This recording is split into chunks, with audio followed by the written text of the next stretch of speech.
آخری بادشاہ۔ تاریخ پر نظر رکھنے والوں کی تحریر کا مطالعہ کیا جائے تو پتہ چلتا ہے کہ روز قیامت تک انسان کے لیے مکمل دین یعنی دین اسلام کا ظہور تو جزیرہ نما عرب میں ہوا، مگر اس کے پیروکاروں اور مبلغین نے اس کو تمام نوع انسانی تک پہنچانے کے لیے دنیا کے ہر کونے کا رخ کیا۔ اسلام نے عربوں کے رہن سہن اور اخلاق و اطوار کو بدل کر رکھ دیا تھا، اور عرب تاجر دنیا کے جس کونے میں بھی جاتے وہاں کے باشندے ان تاجروں کے حسن سلوک سے متاثر ہوئے بغیر نہیں رہ سکتے تھے۔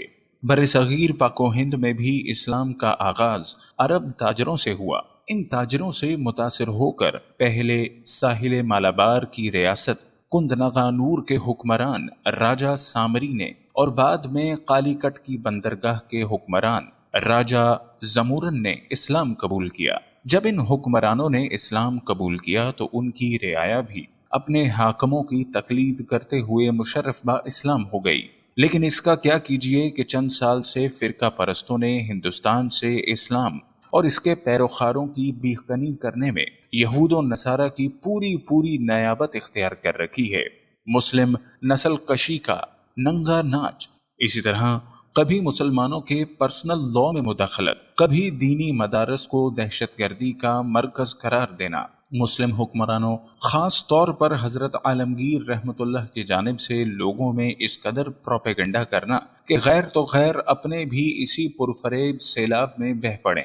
لوگوں کے ذہنوں میں یہ سوال بھی جنم لینے لگا ہے کہ آیا ہندوستان میں مسلمانوں کا وارد باعث رحمت ہے یا زحمت؟ متعصب مورخین کی دوغلی پالیسی سے متاثر اکثر لوگوں کا زاویہ فہم اس حد تک پہنچ چکا ہے کہ مسلم حکمران نے ہندو پرتشدد نیز ان کے مقامات مقدسہ کی بے حرمتی کی ہے اور مذہبی آزادی سلب کی تھی، لیکن روشن سورج کو جھٹلانے پر تاریکی ہرگز طاری نہیں ہو سکتی۔ یوں تو لوگوں میں مشہور ہے کہ ہندوستان میں اسلام کی روشنی بزور تیر و شمشیر سب سے پہلے سرزمین سندھ پر پڑی، لیکن یہ واقعہ 93 ہجری کا ہے، جبکہ اس سے بہت پہلے بعہد فاروقی 15 ہجری میں ہی مالابار اور سراندیب کے علاقوں میں اسلام کی خوشبو پھیلنا شروع ہو گئی تھی، اور سلسلہ وار عہد عثمانیہ سے خلافت امویہ تک یکے بعد دیگرے بہت سے حضرات رسالت و توحید کی روشنی جنوبی ہند میں لا کر اس علاقے کے گوشہ گوشہ کو روشن کرنے میں ہماتن منہمک تھے، اور اسلام کسی خلل و رکاوٹ کے بغیر پھیل رہا تھا اور لوگوں کے ذہن و دماغ کو مسخر کیے جا رہا تھا۔ یہی وجہ ہے کہ مالابار کا راجہ زمورن یا سامری نے معجزہ شق قمر کا چشمدید مشاہدہ کیا اور تاریخ اور دن محفوظ کر کے تحقیق شروع کر دی۔ معلوم ہوا کہ عرب میں ایک پیغمبر پیدا ہوا ہے، انہی کا یہ معجزہ تھا۔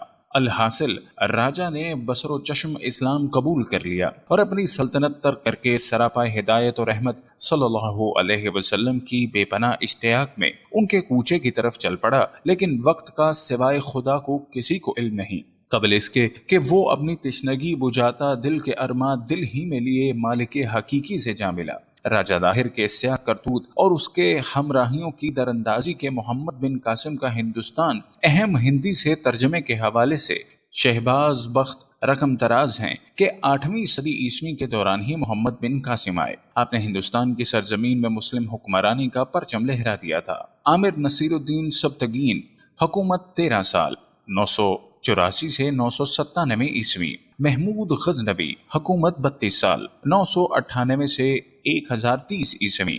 سلطان شہاب الدین غوری حکومت 31 سال 1175 سے 1206 عیسوی۔ سلطان قطب الدین ایبک حکومت 4 سال 1206 سے 1210 عیسوی۔ غلام خان وعدے سے سلطان شمس الدین التمش حکومت 24 سال 1211 سے 1235 عیسوی۔ رضیہ سلطان سلطان شمس الدین التمش کی بیٹی 1236 سے 1246 عیسوی۔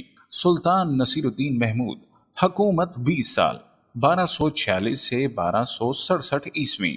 سلطان غیاث الدین بلبن حکومت 21 سال 1266 سے 1287 عیسوی۔ خلجی خانزادہ سلطان جلال الدین خلجی حکومت 6 سال 13 جون 1290 سے 1296 تک۔ سلطان علاء الدین خلجی حکومت 20 سال 1296 سے 1316 عیسوی۔ تغلق خانوادہ: سلطان غیاث الدین تغلق، حکومت 4 سال 1321 سے 1325 عیسوی۔ سلطان محمد شاہ تغلق، حکومت 27 سال 1325 سے 1352 عیسوی۔ سلطان فیروز شاہ تغلق، حکومت 35 سال 1352 سے 1387 عیسوی۔ سید خانوادہ: خضر خاں، حکومت 7 سال 1414 سے 1421 عیسوی۔ مبارک شاہ، حکومت 13 سال 1421 سے 1434 عیسوی۔ محمد شاہ، حکومت 11 سال 1434 سے 1445 عیسوی۔ المشاہ شاہ، حکومت 6 سال 1445 سے 1451 عیسوی۔ لودھی خانوادہ: سلطان بہلول لودھی، حکومت 37 سال 1451 سے 1488 عیسوی۔ سلطان سکندر لودھی، حکومت 29 سال 1488 سے 1517 عیسوی۔ سلطان ابراہیم لودھی، حکومت 9 سال 1517 سے 1526 عیسوی۔ مغل خانوادہ: شہنشاہ ظہیر الدین بابر، حکومت 4 سال 1526 سے 1530۔ شہنشاہ ہمایوں، حکومت کا پہلا دور 10 سال 1530 سے 1540 عیسوی۔ سوری خانوادہ: شیر شاہ سوری، حکومت 5 سال 1540 سے 1545۔ اسلام شاہ سوری، حکومت 8 سال 1545 سے 1553 عیسوی۔ فیروز شاہ سوری، 1553 عیسوی۔ محمد شاہ عادل، 1553 عیسوی۔ ابراہیم شاہ سوری، حکومت 3 سال 1553 سے 1555 عیسوی۔ سکندر شاہ سوری، 1555 عیسوی۔ عادل شاہ سوری، 1555 عیسوی۔ مغلوں کی واپسی: شہنشاہ ہمایوں، حکومت 2 سال 1 سال 1555 سے 1556 عیسوی۔ شہنشاہ جلال الدین محمد اکبر، حکومت 49 سال 1556 سے 1605 عیسوی۔ شہنشاہ نور الدین جہانگیر، حکومت 22 سال 1605 سے 1627 عیسوی۔ شہنشاہ شاہ جہاں، حکومت 31 سال 1627 سے 1658 عیسوی۔ اورنگزیب عالمگیر رحمۃ اللہ، حکومت 49 سال 1658 سے 1707 عیسوی۔ محمد احمد شاہ، حکومت صرف کچھ وقت تک کے لیے۔ بہادر شاہ الاول، حکومت 5 سال 1707 سے 1712 عیسوی۔ جہاندار شاہ، حکومت 1 سال 1712 سے 1713 عیسوی۔ فرخ شیر، حکومت 6 سال 1713 سے 1719 عیسوی۔ رفیع الدین، حکومت صرف کچھ مہینوں کے لیے۔ شاہ جہاں، حکومت صرف کچھ مہینوں کے لیے۔ محمد شاہ، حکومت 29 سال 1719 سے 1748 عیسوی۔ احمد شاہ، حکومت 6 سال 1748 سے 1754 عیسوی۔ عالمگیر ثانی عرف عالمگیر، حکومت 5 سال 1754 سے 1759۔ شاہ عالم، حکومت 47 سال 1759 سے 1806۔ جہاں شاہ، حکومت صرف کچھ وقت کے لیے۔ اکبر ثانی، حکومت 31 سال 1806 سے 1837۔ بہادر شاہ ظفر، حکومت 20 سال 1837 سے 1857۔ 710 سے 1857 کا وقت وقفہ 1147 سال ہوتا ہے۔ اس حساب سے 1147 سال ہندوستان کی تاریخ کا باب مسلم حکومتوں کے رنگے ہوئے رنگ میں رنگا ہے۔ 1857 سے 2016 تک، مطلب کہ قریباً 159 سال ہو گئے، لیکن پھر کوئی مسلم ہندوستان کا حکمران نہیں بن سکا۔ ان 159 سالوں میں سے 90 سال 1857 سے 1947 تک تو ہم انگریزوں کے غلام رہے، لیکن 1947 سے 2016 تک 59 سال آزاد ہوئے ہو گئے، لیکن ہم مسلمانوں کے حالات بدتر ہو گئے۔ کل ہم نے ہزاروں سال حکومت کی اور آج ہم کہہ رہے ہیں کہ محکومیت کی وجہ فرقہ پرستی اور علم کی کمی ہے۔ ہندوستان کے آخری شہنشاہ بہادر شاہ ظفر کو میکنزی بحری جہاز میں بٹھا دیا گیا۔ یہ جہاز 17 اکتوبر 1858 کو رنگون پہنچ گیا۔ شاہی خاندان کے 35 مرد اور خواتین بھی تاجدار ہند کے ساتھ تھیں۔ کیپٹن نیلسن ڈیوس رنگون کا انچارج تھا۔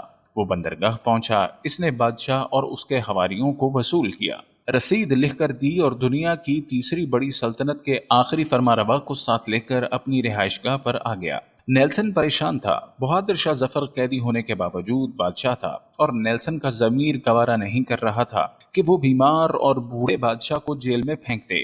مگر رنگون میں کوئی ایسا مقام نہیں تھا جہاں بہادر شاہ ظفر کو رکھا جا سکتا تھا۔ وہ رنگون میں پہلا جلا وطن بادشاہ تھا۔ نیلسن ڈیوس نے چند لمحے سوچا اور مسئلے کا دلچسپ حل نکال لیا۔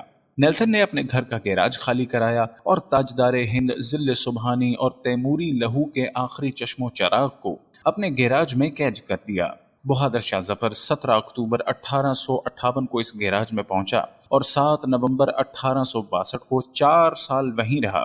بہادر شاہ ظفر نے اپنی مشہور زمانہ غزل لگتا نہیں ہے دل میرا اجڑے دیار میں، کس کی بنی ہے عالم ناپائیدار میں، اور کتنا بد نصیب ہے ظفر دفن کے لیے 2 گز زمیں بھی نہ ملی کوئے یار میں، اسی گیراج میں لکھی تھی۔ یہ آج 7 نومبر کا خنک دن تھا اور سن 1862 بد نصیب بادشاہ کی خادمہ نے شدید پریشانی میں کیپٹن نیلسن ڈیوس کے دروازے پر دستک دی۔ اندر سے اردلی نے برمی زبان میں اس بدتمیزی کی وجہ پوچھی۔ خادمہ نے ٹوٹی پوٹی برمی میں جواب دیا، ذل سبحانی کا سانس اکھڑ رہا ہے۔ اردلی نے جواب دیا، صاحب کتے کو کنگھی کر رہے ہیں، میں انہیں ڈسٹرب نہیں کر سکتا۔ خادمہ نے اونچی آواز میں رونا شروع کر دیا۔ اردلی اسے چپ کرانے لگا مگر آواز نیلسن تک پہنچ گئی۔ وہ غصے میں باہر نکلا۔ خادمہ نے نیلسن کو دیکھا تو وہ اس کے پاؤں میں گر گئی۔ وہ مرتے ہوئے بادشاہ کے لیے گیراج کی کھڑکی کھلوانا چاہتی تھی۔ بادشاہ موت سے پہلے آزاد اور کھلی ہوا کا ایک گھونٹ بھرنا چاہتا تھا۔ نیلسن نے اپنا پسٹل اٹھایا، گارڈ کو ساتھ لیا، گیراج میں داخل ہو گیا۔ بادشاہ کی آخری آرام گاہ کے اندر موت کا سکوت اور اندھیرا تھا۔ اردلی لیمپ لے کر بادشاہ کے سرہانے کھڑا ہو گیا۔ نیلسن آگے بڑھا۔ بادشاہ کا کمبل آدھا بستر پر تھا اور آدھا فرش پر۔ اس کا ننگا سر تکیے پر تھا لیکن گردن ڈھل کی ہوئی تھی۔ آنکھوں کے ڈھیلے پپوٹوں کی حدوں سے باہر ابل رہے تھے۔ گردن کی رگیں پھولی ہوئی تھیں اور خشک زرد ہونٹوں پر مکھیاں بھنبھنا رہی تھیں۔ نیلسن نے زندگی میں ہزاروں چہرے دیکھے تھے لیکن اس نے کسی چہرے پر اتنی بے چارگی، اتنی غریب الوطنی نہیں دیکھی تھی۔ وہ کسی بادشاہ کا چہرہ نہیں تھا، وہ دنیا کے سب سے بڑے بھکاری کا چہرہ تھا، اور اس چہرے پر ایک آزاد سانس، جی ہاں صرف ایک آزاد سانس کی اپیل تحریر تھی، اور یہ اپیل پرانے کنویں کی دیوار سے لپٹی کائی کی طرح ہر دیکھنے والی آنکھ کو اپنی گرفت میں لے لیتی تھی۔ کیپٹن نیلسن نے بادشاہ کی گردن پر ہاتھ رکھا۔ زندگی کے قافلے کو رگوں کے جنگل سے گزرے مدت ہو چکی تھی۔ ہندوستان کا آخری بادشاہ زندگی کی حد عبور کر چکا تھا۔ نیلسن نے لواحقین کو بلانے کا حکم دیا۔ لواحقین تھے ہی کتنے، ایک شہزادہ جوان بخت اور دوسرا اس کا استاد حافظ محمد ابراہیم دہلوی، وہ دونوں آئے۔ انہوں نے بادشاہ کو غسل دیا، کفن پہنایا اور جیسے تیسے بادشاہ کی نماز جنازہ پڑھی۔ قبر کا مرحلہ آیا تو پورے رنگون شہر میں آخری تاجدار ہند کے لیے 2 گز زمین دستیاب نہیں تھی۔ نیلسن نے سرکاری رہائش گاہ کے احاطے میں قبر کھدوائی اور بادشاہ کو خیرات میں ملی ہوئی مٹی میں دفن کر دیا۔ قبر پر پانی کا چھڑکاؤ ہو رہا تھا، گلاب کی پتیاں بکھیری جا رہی تھیں، تو استاد حافظ ابراہیم دہلوی کے خزاں رسیدہ ذہن میں 30 ستمبر 1837 کے وہ مناظر دوڑنے بھاگنے لگے جب دلی کے لال قلعے میں 62 برس کے بہادر شاہ ظفر کو تاج پہنایا گیا۔ ہندوستان کے نئے بادشاہ کو سلامی دینے کے لیے پورے ملک سے 1 لاکھ لوگ دلی آئے تھے، اور بادشاہ جب لباس فاخرہ پہن کر، تاج شاہی سر پر رکھ کر اور نادر شاہی اور جہانگیری تلواریں لٹکا کر دربار عام میں آیا تو پورا دلی تحسین تحسین کے نعروں سے گونج اٹھا۔ نقارچی نقارے بجانے لگے، گویے ہواؤں میں تانے اڑانے لگے، فوجی سالار تلواریں بجانے لگے اور رقاصائیں رقص کرنے لگیں۔ استاد حافظ محمد ابراہیم دہلوی کو یاد تھا کہ بہادر شاہ ظفر کی تاج پوشی کا جشن 7 دن جاری رہا، اور ان 7 دنوں میں دلی کے لوگوں کو شاہی محل سے کھانا کھلایا گیا۔ مگر 7 نومبر 1862 کی اس ٹھنڈی اور بے مہر صبح بادشاہ کی قبر کی ایک خوشل خان قاری تک نصیب نہیں تھا۔ استاد حافظ محمد ابراہیم دہلوی کی آنکھوں میں آنسو آ گئے۔ اس نے جوتے اتارے، بادشاہ کی قبر کی پائنتی میں کھڑا ہوا اور سورہ توبہ کی تلاوت شروع کر دی۔ حافظ ابراہیم دہلوی کے گلے میں سوز کے دریا بہنے لگے۔ یہ قرآن مجید کی تلاوت کا اعجاز تھا یا پھر استاد ابراہیم دہلوی کے گلے کا سوز؟ کیپٹن نیلسن ڈیوس کی آنکھوں میں آنسو آ گئے۔ اس نے ہاتھ اٹھایا اور اس غریب الوطن قبر کو سیلوٹ پیش کر دیا، اور اس آخری سیلوٹ کے ساتھ ہی مغل سلطنت کا سورج ہمیشہ ہمیشہ کے لیے غروب ہو گیا۔ آپ اگر کبھی رنگون جائیں تو آپ کو ڈیگن ٹاؤن شپ کی کچی گلیوں کی بدبودار جھگیوں میں آج بھی بہادر شاہ ظفر کی نسل کے خاندان مل جائیں گے۔ یہ آخری مغل شاہ کی اصل اولاد ہیں، مگر یہ اولاد آج سرکار کے وظیفے پر چل رہی ہے۔ یہ کچی زمین پر سوتی ہے، ننگے پاؤں پھرتی ہے، مانگ کر کھانا کھاتی ہے اور ٹین کے کنستروں میں سرکاری نل سے پانی بھرتی ہے، مگر یہ لوگ اس قسم پسری کے باوجود خود کو شہزادے اور شہزادیاں کہتے ہیں۔ یہ لوگوں کو عہد رفتہ کی داستانیں سناتے ہیں اور لوگ کہے لگا کر رنگون کی گلیوں میں گم ہو جاتے ہیں۔ جب بادشاہ جلا وطن ہوا تو بادشاہ کیپٹن نیلسن ڈیوس کے گیراج میں قید رہا، گھر کے اخاتے میں دفن ہوا، اور اس کی اولاد آج تک اپنی عظمت رفتہ کا ٹوکرا سر پر اٹھا کر رنگون کی گلیوں میں پھر رہی ہے۔ یہ لوگ شہر میں نکلتے ہیں تو ان کے چہروں پر صاف لکھا ہوتا ہے، جو بادشاہ اپنی سلطنت اپنے مینڈیٹ کی حفاظت نہیں کرتے، جو عوام کا اعتماد کھو بیٹھتے ہیں، ان کی اولادیں اسی طرح گلیوں میں خوار ہوتی ہیں۔ یہ عبرت کا کشکول بن کر اسی طرح تاریخ کے چوک میں بھیک مانگتی ہیں، لیکن ہمارے حکمرانوں کو یہ حقیقت سمجھ نہیں آتی۔ یہ خود کو بہادر شاہ ظفر سے بڑا بادشاہ سمجھتے ہیں۔ مزید ایسی معلوماتی ویڈیوز کے لیے ہمارے چینل کو سبسکرائب کریں اور بیل کے بٹن کو دبانا ہرگز مت بھولیں۔